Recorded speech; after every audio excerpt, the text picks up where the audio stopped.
Namaskaram to all our parents and good afternoon, my dear children. Just now, parent, almost intermediate MEC నుంచి master minds పేరెంటే బాగా పరిచయం. So ఆయన నాకు call చేయడం జరిగింది. యాస్టీస్గా ఆయన కాల్ కన్వర్సేషన్ నేను షేర్ చేయొచ్చు కానీ బట్ ఆయన పర్మిషన్ తీసుకోవాలా, అందుకని నేను ఫ్రెష్గా మళ్ళీ రికార్డ్ చేస్తున్నాను. సో పండగ అయిపోయిన తర్వాత రావచ్చా సిఏ ఇంటర్ రెగ్యులర్ బ్యాచ్కి? మా వాడు సిఏ ఫౌండేషన్ రాశాడు అన్నాడు. ఇమీడియట్లీ నేను అడిగిన క్వశ్చన్ ఏంటంటే ఏ పండగ సార్ అన్నాను. సంక్రాంతి సార్ అన్నాడు. గుడ్. సిఏ ఫౌండేషన్ ఎగ్జామినేషన్ ఎప్పుడు అయిపోయింది సార్? నా ఫస్ట్ క్వశ్చన్ అది. ఏదో తెలియని వాళ్ళనే అడిగా నేను, ఎందుకు పేరెంట్తో గొడవ, మన ఉన్నట్టుగా మాట్లాడితే చెడు అయిపోతుంది. అది కాకుండా తీయగా కమ్మటి మాటలు చెప్తే మంచోళ్ళం, క్వశ్చన్ చేస్తే చెడ్డోళ్ళం, సపోర్ట్ చేస్తే మంచోళ్ళం. ఇప్పుడు సపోజ్ స్టూడెంట్ ఉన్నాడు, పాత ట్రెండ్ ఏంటంటే వాడు మందు కొట్టి వచ్చిన, సిగరెట్ తాగిన, దొంగతనం చేసిన, అమ్మాయితో మాట్లాడిన, అమ్మాయిని కదిలిచ్చిన, మిస్బిహేవ్ చేసినా మేము పనిష్మెంట్ ఇస్తే మాస్టర్ మైండ్స్ బాగా చూసిందిరా, బాగా పనిష్ చేసింది, డిసిప్లిన్ లో పెట్టారు. ఇప్పుడు ఇలాంటి తప్పులన్నీ చేసినా కూడా చూసి చూడనట్టు పోతే మంచి కాలేజ్ రా మాస్టర్ మైండ్స్. మీకు ఇంకో ఎగ్జాంపుల్ చెప్తాను. ఇద్దరు ఫ్యాకల్టీ, ఒక ఫ్యాకల్టీకి 4 hours వర్క్ లోడ్ వేసి ఇంకో ఫ్యాకల్టీకి 6 hours వర్క్ లోడ్ వేసాం అనుకోండి. 4 hours వర్క్ లోడ్ ఆయన వచ్చేవాడు, ఏంటయ్యా నాకు ఎందుకు తక్కువ వేసావు, నేనేం తక్కువ అని అడిగేవాడు. ఇప్పుడు 6 hours ఆయన వస్తున్నాడు. సార్ ఏంటి సార్ ఇది, ఈ పాలిటిక్స్? ఆ ఫ్యాకల్టీకి 4 hours వర్క్ లోడ్ వేసారు, నాకు 6 hours వేస్తున్నారు ఏంటి పాలిటిక్స్ అని. సో స్టాఫే అలా ఉన్నప్పుడు టీచింగ్ అలానే ఉన్నారు, నాన్ టీచింగ్ కూడా అలానే ఉన్నారు. మెజారిటీ, ఇప్పుడు నేనేదో ఒక స్టేట్మెంట్ చేశానంటే అందరూ అలా కాదు, బట్ మెజారిటీ అలా ఉన్నారు నా ఉద్దేశం. అదే స్టూడెంట్స్ కావచ్చు, స్టాఫ్ కావచ్చు, మేము కావచ్చు, అంటే మేమంటే మేనేజ్మెంట్. సో ఒకప్పుడుతో పోలిస్తే ఇంత చేంజ్ వచ్చింది, అదే నాకు బాధ అనిపించింది. ఈ ప్రొఫెషనల్ కోర్సెస్ ఏమో స్టాండర్డ్స్ తగ్గట్లా, సిలబస్ తగ్గట్లా. ఇప్పుడు బయట పిల్లల్లో ప్రమాణాలు తగ్గిపోతున్నాయి. ప్రమాణాలు అంటే కష్టపడే తత్వం తగ్గిపోతుంది, వర్క్ చేసే యాటిట్యూడ్ తగ్గిపోతుంది, డెడికేషన్ తగ్గిపోతుంది. అలాంటప్పుడు సిలబస్ కూడా తగ్గింది అనుకో, ఈజీగా పాస్ చేయించవచ్చు. పిల్లల్లో డెడికేషన్ తగ్గిపోతుంది, స్టాఫ్లో డెడికేషన్ తగ్గిపోతుంది, మరి సిలబస్ ఏమో తగ్గట్లా. అదే పెద్ద ఛాలెంజ్. సో నేను పేరెంట్ని అడిగాను, ఎప్పుడు సార్ ఎగ్జామినేషన్ అయిపోయింది? సార్ December 19th 20th చెప్పారు, 20th అంటే గుడ్. సో December 24th ఒక 4 days టైం ఇచ్చాం కదా సార్. ఒకవేళ అది తక్కువ అనిపిస్తే ఎప్పుడు రావచ్చు? ఆఫ్టర్ ఫెస్టివల్, క్రిస్మస్ అయిపోగానే రావచ్చు కదా. ఆయన క్రిస్టియన్ కాదు, బట్ అయినా క్రిస్మస్ అయిపోగానే రావచ్చు కదా, కొంత గ్యాప్ తీసుకొని December 26th 27th 28th రావచ్చు. రాలేదు. January 1st సార్ పెద్ద పండుగ. January 1st సార్ పెద్ద పండుగ, కరెక్టే, చాలా పెద్ద పండుగ. క్యాలెండర్లో డేట్ మారింది కానీ మన రాత్రులైనా మారినాయా, మన కష్టాలైనా మారినాయా? December 31st దాకా ఉన్న కష్టాల్లో 1% అని తగ్గిందా January 1st నుంచి? సరే, ఏదో కొద్దిగా సంతోషం, పక్కన వాళ్ళని విషెస్ చేద్దాం. ఏమని? సంవత్సరంలో ఫస్ట్ రోజు, ఈ సంవత్సరం మొత్తం బాగుండాలని విషెస్ చెప్పడం తప్పేం లేదు. ఓకే, కనీసం January 1st 2nd రావచ్చుగా. లేదు. సిఎంఏ ఫౌండేషన్ ఎగ్జామ్ రాయాలి సార్ January 2nd. పోనీ ఈ స్టూడెంట్ సిఎంఏ ఫౌండేషన్ ఎగ్జామ్ రాశాడు, January 3rd రావచ్చుగా. లేదు. ఇవాళ ఎంత? January 7th. ఎప్పుడు వస్తాడంట తీరిగ్గా? సంక్రాంతి తర్వాత. ఎంత దారుణం సార్. మాస్టర్ మైండ్స్కి రావట్లేదు, నేను జాయిన్ అవ్వట్లేదు అన్న పోనీ పర్లేదు, కొంత బాధపడేవాడిని, కొంత అయ్యో ఒక అడ్మిషన్ పోయిందే. ఎందుకంటే బయట నుంచి వచ్చే అడ్మిషన్లు ఉంటే మాకు నాన్ మాస్టర్ మైండ్ స్టూడెంట్స్ అంటాం. ఎలా అయితే బయట నుంచి వేరే ఇన్స్టిట్యూట్లో ఫౌండేషన్ చదివి మాస్టర్ మైండ్స్కి సిఏ ఎంటర్ వస్తారో, అలానే మాస్టర్ మైండ్స్లో ఫౌండేషన్ చదివి సిఏ ఎంటర్కి వెళ్ళే వాళ్ళు కూడా ఉంటారు, బయటకు వెళ్ళే వాళ్ళు కూడా ఉంటారు. సర్లే వేరే వాళ్ళు వస్తుంటారు కదా అని చెప్పి కొద్దిగా సంతోషంగా అయితే ఉంటాం, కానీ కొద్దిగా బాధ అయితే ఉంటుంది. వెళ్ళిపోతున్నారంటే అదేనా పర్లా, వెళ్ళిపోతున్నాం మాస్టర్ మైండ్స్ నుంచి వెళ్ళిపోతున్నాం అన్నా పర్లా.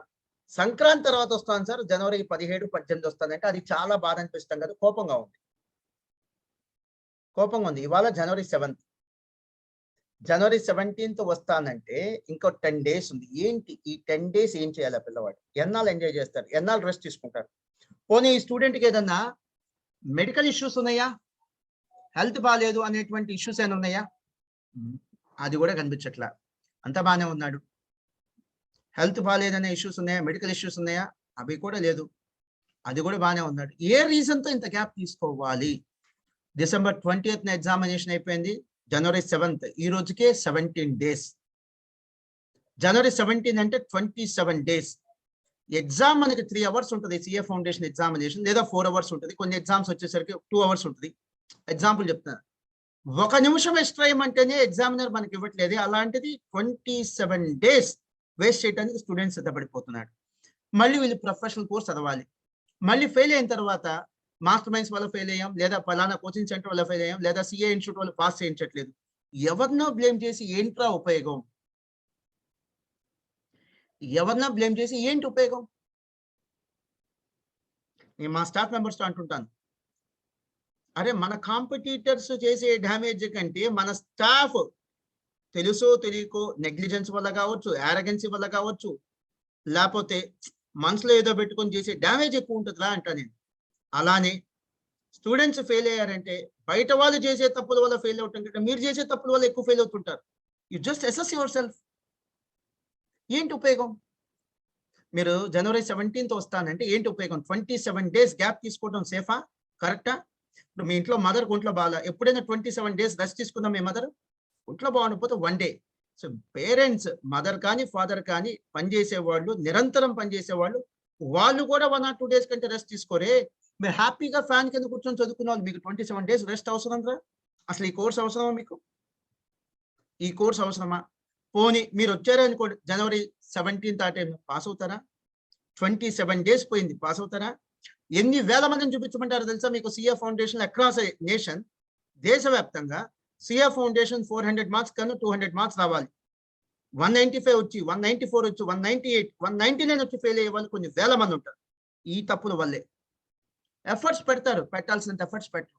ఆ చిన్నపాటి నెగ్లిజెన్స్, ఈ చిన్నపాటి నెగ్లిజెన్స్ మా స్టాఫ్ లో ఉందనుకోండి, వాళ్ళకి ఏంటి నష్టం? శాలరీ అని తగ్గిద్దా? సరే, ఓ 10 మంది పిల్లలు ఫెయిల్ అయ్యారు, మా స్టాఫ్ కి శాలరీ తగ్గిద్దా? మా బిల్డింగ్ ఓనర్స్ కి రెంట్లు అని తగ్గుతాయా? గవర్నమెంట్ కి ట్యాక్స్లు తగ్గుతాయా? పోయేది మీ పేరెంట్స్, మేమే. మీకు కూడా నష్టమే లేదు. స్టూడెంట్ పాస్ అయితే సిఏ ఇంట్రో 60,000 70,000 ఫీజు కడతాడు, ఫెయిల్ అయితే 20,000 కడతాడు. నష్టం ఇది కాదా? మాకెంత నష్టం ఆర్థికంగా? మీ పేరెంట్స్కి ఎంత నష్టం? ఎందుకని? మళ్ళీ అదే ఫీజు కట్టుకోవాలి, మళ్ళీ అదే చదువు. పోయేది మీ పేరెంట్స్, మేము. మా స్టాఫ్ కాదు, మా బిల్డింగ్ ఓనర్స్ కాదు, మీరు కూడా కాదు. సో ఆలోచించండి, తెలివిగా ఆలోచించండి. సిఏ చదివే స్టూడెంట్స్, సిఎంఏ చదివే స్టూడెంట్స్ అని చెప్పుకుంటే సరిపోతే, అండ్ గ్రోన్ అప్, చిన్నపిల్లలు ఏం కాదు. మేము ఏదైనా క్వశ్చన్ అడిగితే ఏమంటారు మీరు? సార్ మీ ఇంకా చిన్నపిల్లలమా సార్? ఏం సార్ మమ్మల్ని ఇలా క్వశ్చన్ చేస్తున్నారు? ఏం సార్ మమ్మల్ని ఇలా పనిష్ చేస్తున్నారు అని మీరు ఏజ్ రిమైండ్ చేస్తారా? మాకు ఏజ్ రిమైండ్ చేస్తారు. మరి మీ డెసిషన్స్ తీసుకున్నప్పుడు కూడా మెచ్యూరిటీ మీకు ఉండాలా లేదా? సో నా కంక్లూషన్ ఏంటి? ఇక బయలుదేరండి. ఇంక ఇంట్లో తీసుకున్న రెస్ట్ చాలు, బయలుదేరండి. మాస్టర్ మైండ్స్ లో జాయిన్ అవుతారా, వేరే ఇన్స్టిట్యూట్ లో జాయిన్ అవుతారా, మీ ఇష్టం. వెంటనే అడ్మిషన్ తీసుకోండి. నెంబర్ 2, నిజంగా నాకు చాలా ఆర్థికంగా చాలా ఇబ్బందుల్లో ఉన్నాను. ఎంత ఇబ్బందుల్లో ఉన్నానంటే, నా జీవితంలో ఇలాంటి కష్టాలు వస్తాయి నేను ఎక్స్పెక్ట్ చేయాల. ఫేస్ చేయాలి. క్యాన్సర్ తో ఫైట్ చేస్తున్నటువంటి నా ఫ్రెండ్స్ ఉన్నారు, వాళ్ళతో పోలిస్తే నేను చాలా చాలా అదృష్టవంతుడు. ఇప్పుడు ఈ హోటల్స్ నడుపుతున్న వాళ్ళు ఉన్నారు, ఎస్పెషల్లీ లాడ్జ్, లేకపోతే టూరిజం డివిజన్ లో ఉన్న వాళ్ళు ఉన్నారు నా ఫ్రెండ్స్, వాళ్ళతో పోలిస్తే నేను చాలా అదృష్టవంతుడు. ఎందుకంటే 2 years నుంచి అసలు టూరిజమే నడవాలి.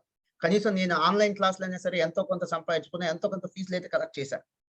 ఈ హోటల్స్ ఉన్న వాళ్ళు ఉన్నారు, హోటల్ ఇండస్ట్రీ, లేకపోతే సినిమా థియేటర్స్ ఉన్నాయి, 2 years నుంచి ఆక్యుపెన్సీనే లేదు. వాళ్ళ పరిస్థితితో పోలిస్తే నేను చాలా చాలా చాలా చాలా బెటర్. ఇబ్బందుల్లో ఉన్నా, ఎంత ఇబ్బంది? చాలా చాలా చాలా ఇబ్బంది. బట్ నాకంటే ఇబ్బందుల్లో ఉన్న వాళ్ళు నేను కంపేర్ చేసుకుంటే నేను చాలా బెటర్.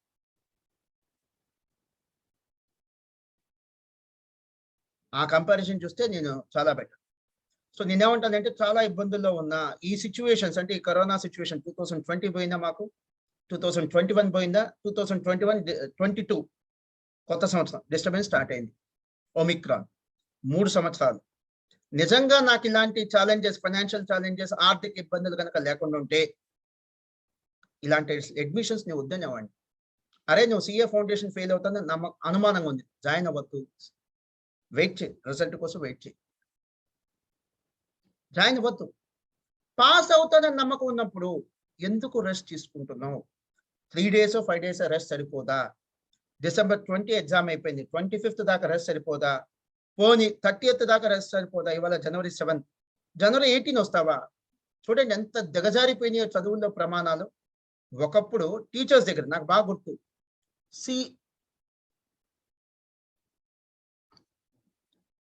సిఎస్ఎం సార్ అని ఉండేవాళ్ళు, శ్రీ సత్యనారాయణ మూర్తి గారు, ఎకనామిక్స్ ఫ్యాకల్టీ, చనిపోయి ఎక్కడున్నాడో పాపం, దేవుడు లాంటి గురువు.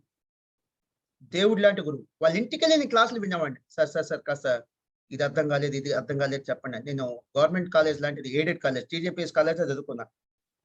వాళ్ళ ఇంటికి వెళ్ళి సార్ ఇది చెప్పండి అని చెప్పి అడిగి మరీ చదువు తెప్పించుకునేవాడిని. నాలాగా 10 మంది ఇంటికి వెళ్ళి చదువుకునేవాళ్ళం. సైకిల్ మీద వెళ్ళేవాళ్ళం. ఆల్మోస్ట్ ఇక్కడి నుంచి 7 కిలోమీటర్స్ వెళ్ళి మళ్ళీ వచ్చేవాళ్ళం సైకిల్ మీద. గురువుని రిక్వెస్ట్ చేసి చదువు తెప్పించుకునే వాళ్ళం. ఇప్పుడు మేము రిక్వెస్ట్ చేసి రండ్రా అయ్యా, రండ్రా నాయన, క్లాస్కి రండ్రా అని మేము లిటరలీ వీఆర్ లైక్ బెగ్గర్స్. అడుక్కోవాల్సి వస్తుంది పిల్లల్ని. క్లాస్కి రండ్రా, క్లాస్కి రండ్రా, క్లాస్కి రండ్రా అని. అవసరమా? ఇంకేమన్నా వచ్చిందా మీకు చదువు అసలు? Is this the purpose of education? Master minds లో బాగాలేదు సార్ చదువు, అయితే వేరే చోటనే జాయిన్ అయిపోండిరా, ఎందుకు ఇంట్లో ఉంటారు? మీరు మాస్టర్ మైన్స్ లో జాయిన్ అయిపోయినా పర్లేదు, ఎక్కడున్నా బాగుండాలని కోరుకుంటున్నాం మేము. వేరే చోటనే జాయిన్ అయిపోండి. ఎందుకు ఇంట్లో ఉంటారు? ఐడియల్ గా ఎందుకు ఉంటారు? ఒక వ్యాపారం చేసేటువంటి ఒక బిజినెస్ మ్యాన్ ఐడియల్ గా ఉన్నట్టు నీకు కనిపిస్తుందా? ఉద్యోగం చేసేటువంటి మీ మదర్ కావచ్చు, ఫాదర్ కావచ్చు ఐడియల్ గా ఉంటున్నారా? చదువుకునే నువ్వెందుకు ఐడియల్ గా ఉండటం? December 20 ఎగ్జామ్ అయిపోయింది, నువ్వు January 17th వస్తానంటే ఆల్మోస్ట్ 1 month. అవసరమా నీకు ఈ కోర్స్? సిఏ లాంటి కోర్స్ అవసరమా? సిఎంఏ లాంటి కోర్స్ అవసరమా? వెళ్ళు, ఈజీగా అయిపోయే కోర్సులోనే దానికి వెళ్ళిపో. ఎందుకు నువ్వు ఫెయిల్ అయ్యే మాస్టర్ మైన్స్ నో లేదా మరో కోచింగ్ సెంటర్ నో లేదా సిఏ ఇన్స్టిట్యూట్ నో బద్నాం చేయటం ఎందుకు? వేరే ఇన్స్టిట్యూట్కి వెళ్ళిపో, లేదా వేరే కోర్స్కి వెళ్ళిపో. నచ్చలేదు మాస్టర్ మైన్స్, వేరే ఇన్స్టిట్యూట్కి వెళ్ళిపో. నచ్చలేదు ఈ కోర్స్, వేరే కోర్స్కి వెళ్ళిపో. నీకు బద్ధకం, వేరే కోర్స్కి వెళ్ళిపో. అనవసరంగా కోర్సును బద్నాం చేయొద్దు. నువ్వు ఎఫర్ట్స్ సరిగ్గా పెట్టకుండా ఏం పాస్ అవుతారా బాబు? ఇది చిన్న కోర్స్ అనుకున్నారా? My dear students, change your attitude, change your priorities. మీ ఆలోచన విధానాలు మార్చుకోండి, మీ ప్రయారిటీస్ మార్చుకోండి. ఇప్పుడు ఒక చిన్న పిల్ల, ఒక 5 ఏళ్ల పాప 100 రూపీస్ నోట్ కావాలమ్మా, ఈ 5 స్టార్ చాక్లెట్ కావాలంటే ఏం చెప్పింది? 5 స్టార్ చాక్లెట్ కావాలి అంకుల్ అంటది. అంతే కదా? అదే మీరేమంటారు? 100 రూపీస్ నోట్ కావాలంటారు. Reason that is called maturity. మీకు అవగాహన పెరిగింది, నాలెడ్జ్ పెరిగింది. ఇదే 100 రూపీస్ తో 20 చాక్లెట్స్ వస్తాయి, మీకున్న నాలెడ్జ్ అది. ఆ చిన్నపిల్లకి ఏంటి? ఇది డబ్బు, తీసుకెళ్లి షాప్కి ఇస్తే డబ్బులు చాక్లెట్స్ వస్తాయి. అంత అవగాహన ఉండదు కదా, అంత నాలెడ్జ్ ఉండదు కదా. నా చాక్లెట్ కావాలి అంకుల్ అంటది. మరి మీరు పెరిగారు, ఏజ్ పెరిగింది కదా, హైట్ పెరిగారు కదా, మీ పేరెంట్స్ కంటే హైట్ ఉన్నారు. మరి ఏం పెరిగిందిరా మీకు ఆలోచన విధానం? ఉపయోగం ఏంటి? ఏజ్ పెరిగితే ఉపయోగం ఏంటి? సో పాయింట్ నెంబర్ 1, లేట్ చేయకుండా అడ్మిషన్ తీసుకోండి, either in master minds or in some other institution. Point number 2, ఇంకా లేట్గా జనవరి ఎండింగ్కి వస్తాం, పండగ అయిపోయిన తర్వాత వస్తాం, వద్దురా ఈ కోర్సు ఆలోచించి ఇంకేదైనా మంచి కోర్స్ జాయిన్ అయిపోండి. ఈ కోర్స్ బెటర్ క్విట్, ఈ కోర్స్ నుంచి దూరం వెళ్ళిపోండి. ఇది పాస్ అయ్యే బాపత్ కాదు, పాస్ అయ్యే యాటిట్యూడ్ కాదు. ఈ యాటిట్యూడ్ తో మీరు CA foundation, CA inter, CA finance pass అవ్వలేరు. ఈ యాటిట్యూడ్ తో ఈ కోర్సు పాస్ అవ్వలేరు. ప్రతి నిమిషం ఇక్కడ వాల్యుబుల్, ప్రతి రోజు ఇక్కడ వాల్యుబుల్ అనుకునే వాళ్ళే ఈ కోర్సు పాస్ అవుతారు. వాళ్ళు యావరేజ్ స్టూడెంట్ అయినా పర్లా, ప్రతిరోజు నాకు వాల్యుబుల్ అనుకునే వాళ్ళే పాస్ అవుతారు. ఏదో మీరు బీకామ్, బీటెక్ చదివినట్టుగా చదువుకుంటే, తీరిగ్గా చదివితే పాస్ అయ్యే కోర్స్ అయితే ఇది కాదు. మీకు ఉన్న నిజం చెప్పేస్తున్నా, ఇట్స్ అ బిటర్ ఫ్యాక్ట్. మీరు ఇప్పటికీ టీవీ ఛానల్స్ లో, నేను దాదాపుగా ఒక 100 ఇంటర్వ్యూస్ చేసి ఉంటా టీవీ ఛానల్స్ లో, ఇప్పటికి కూడా యూట్యూబ్ లో ఉన్నాయి చూడండి. ఇది బీటెక్, బీకామ్ కంటే కష్టం, ఐఐటి, జేఈ లేదా నీట్ లాంటి కోర్సు కంటే తక్కువ. ఐఐటి లేదా నీట్ లాంటి కోర్సు కంటే తక్కువ, బీకామ్, బీటెక్ లాంటి కోర్సు కంటే ఎక్కువ. అది మైండ్ లో పెట్టుకొని రండి. ఆ మాత్రం ఎఫర్ట్స్ పెట్టడానికి మీరు సిద్ధంగా లేకపోతే అసలు ఈ కోర్స్కి రావద్దు, అసలు ఈ కోర్స్కి రావద్దు. నేను CA final all India first rank వచ్చింది లాస్ట్ టైం ప్రణీత్. ఆ అబ్బాయి ఇంటర్వ్యూలో చెప్పాను, అది మా క్రెడిట్ కాదు, ఆ అబ్బాయిది. మేము చదువు చెప్పిన ప్రతి ఒక్కరికి సిఏలో ఆల్ ఇండియా ర్యాంక్ వస్తే దాని credit goes to master minds, credit goes to our faculty. మేము చదువు చెప్పిన కొద్ది మందికి ర్యాంకులు వస్తున్నాయంటే అది ఖచ్చితంగా క్రెడిట్ స్టూడెంటే. ఇంకెంతకంటే మాకు ట్రాన్స్పరెన్సీ ఉంది, హానెస్టీ ఉంది, ఓపెన్ మైండ్నెస్ ఉందని చెప్పడానికి ఇంకెంతకంటే ఏం కావాలి? యూట్యూబ్ లో ఉన్నాయి, చెక్ చేసుకోండి. నా ఓల్డ్ ఇంటర్వ్యూస్ ఉన్నాయి, చెక్ చేసుకోండి. సో నా కంక్లూజన్ ఏంటి? పాయింట్ నెంబర్ 1, వస్తే వెంటనే రండి, లేకపోతే వేరే కోర్స్ చూసుకోండి. పాయింట్ నెంబర్ 2, మాస్టర్ మైన్స్ వద్దనుకుంటే వేరే ఇన్స్టిట్యూట్కి వెళ్ళిపోండి. పాయింట్ నెంబర్ 3, ఫెయిల్ అవుతాం అన్నప్పుడు, అనుమానం ఉన్నప్పుడు సిఏ ఇంటర్ జాయిన్ అవుతుంది, వెంటనే సిఏ ఫౌండేషన్ జాయిన్ అవ్వండి, ప్రొవైడెడ్ సిఏ కంటిన్యూ చేయదలుచుకుంటే. ఎందుకనంటే CA foundation result February 15th expect చేస్తున్నా. మళ్ళీ ఎగ్జామ్స్ మేలో పెట్టాడు అనుకోండి, జూన్లో పెడతాడా, మేలో పెడతాడా క్లారిటీ లేదు. మేలో పెడితే మీకు ఎంత టైం ఉంటుందా? మళ్ళీ తప్పడమేగా, సఫిషియంట్ టైం లేకపోతే మళ్ళీ తప్పడమేగా. మళ్ళీ తప్పకుండా అయిపోయింది, పాస్ తీసి పాస్, ఇంకెవరికి రాదు. ఇప్పుడు now you need to take a decision. ఈ కోర్స్ కంటిన్యూ అవ్వాలా, ఈ కోర్స్ నుంచి వెళ్ళిపోవాలా? వెళ్ళిపోవాలంటే వెళ్ళిపోండి. ఉండాలి అనుకుంటే మాత్రం మళ్ళీ ఫ్యూచర్‌లో ఫెయిల్యూర్ రాకుండా చూడండి. ఏం చేయాలి? వెంటనే సీఏ ఫౌండేషనో లేదా సీఎంఏ ఫౌండేషనో జాయిన్ అయిపోండి. ఎంజాయ్‌మెంట్ చేస్తూ చదువుకునే కోర్స్ ఇది కాదు. ఓపెన్‌గా చెప్పేస్తున్నాను. ఎంజాయ్‌మెంట్ చేస్తూ చదువుకునే కోర్స్ ఇది కాదు. మా ఫ్రెండ్స్ కూడా చెప్తుంటారు. మా ఫ్రెండ్స్ చాలా మంది బీకామ్, బీబీఏ కాలేజ్‌లు నడుపుతుంటారు. స్కూల్స్ నడుపుతుంటారు. వాళ్ళలో కొంతమందికి ఏం చెప్తానంటే ఎంజాయ్ చేస్తూ నడిపే ఇన్‌స్టిట్యూషన్ ఇది కాదు. స్కూల్ అనుకోండి 9-4, 9-5 ఉంటది. మాకు అలా కాదు 8-8. సండే స్కూల్ హాలిడే ఉంటుంది. మాకు అలా కాదు. సండే కూడా మా ఎగ్జామ్స్ పెట్టుకోవాలి. సమ్మర్ హాలిడేస్ 2 మంత్స్ ఉంటాయి స్కూల్‌లో. మాకెక్కడ ఉంటాయి సమ్మర్ హాలిడేస్? మేలో కూడా సీఏ ఎగ్జామ్స్ ఉంటాయి. మాకు ఇంకేం ఉంటాయి సమ్మర్ హాలిడేస్. ఎగ్జామ్ అయిపోయిన 1 వీక్‌కి మళ్ళీ కొత్త బ్యాచ్ వచ్చింది. అండ్ స్కూల్‌లో పాస్ అవ్వటం, ఫెయిల్ అవ్వటం స్కూల్‌లో ఎవరి చేతిలో ఉంటది? స్కూల్ మేనేజ్మెంట్ చేతిలో ఉంటది. వాల్యుయేషన్ చేసేది సెల్ఫ్ వాల్యుయేషన్ కదా! ఇక్కడ మాదలా కాదు కదా! మొత్తం సీఏ ఎగ్జామినేషన్ బోర్డ్‌లో ఉంటది. మేము చదువు చెప్పడం వరకే మా చేతిలో ఉంటది.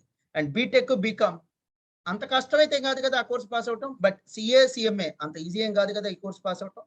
సో మా ఫ్రెండ్స్‌కి చెప్తుంటాను. మీరు నడిపినంత ఈజీ కాదురా ఈ సీఏ కోచింగ్ సెంటర్స్ నడపడం అని. ఇప్పుడు బీబీఏ ఉంది. కొంతమంది మా ఫ్రెండ్స్ ఉన్నారు. బిజినెస్ స్కూల్స్ నడుపుతారు. BBA, BBM. మార్నింగ్ 9 నుంచి 12 దాకా క్లాసెస్. అంతే బ్యాలెన్స్. మధ్యాహ్నం పూట క్లాసులే ఉండవు. 9-12 లేదా 9-1. దానికే వాళ్ళు 50,000, 75,000 పర్ సెమిస్టర్ తీసుకుంటున్నారు. పర్ సెమిస్టర్ అంటే ఇయర్లీ 2 సెమిస్టర్స్ ఉంటాయి. సో దానికే అలా తీసుకుంటున్నారు. మా ఫీజులేంటి, మా క్లాసులేంటి మార్నింగ్ 8 నుంచి ఈవినింగ్ 8 దాకా. సండే కూడా మళ్ళీ ఎగ్జామ్స్ ఉంటాయి. ఎలాంటి ఫ్యాకల్టీని పెడితే మీరు సీఏ నేను చదువు చెప్పగలను?